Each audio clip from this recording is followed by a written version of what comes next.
দর্শক, আমি এই মুহূর্তে রয়েছি ঢাকা ১১ আসনের একটি ভোট কেন্দ্রে, যেখানে দেখতে পাচ্ছেন যে একটি মসজিদ থেকে সাধারণ মুসল্লিরা নামাজ পড়ে ভোট কেন্দ্রে আসছেন।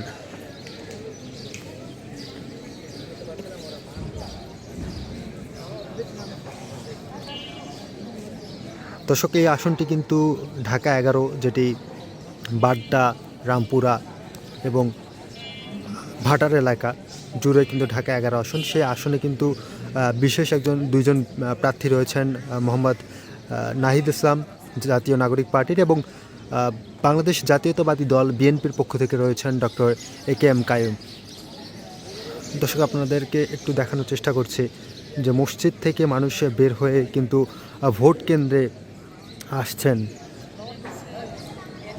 এখন কিন্তু ঘড়ির কাঁটায় কিন্তু 6:30, ঠিক 6:30 আপনি দেখতে পাচ্ছেন যে সাধারণ মানুষ ভোট কেন্দ্রে ধীরে ধীরে ভিড় করছেন।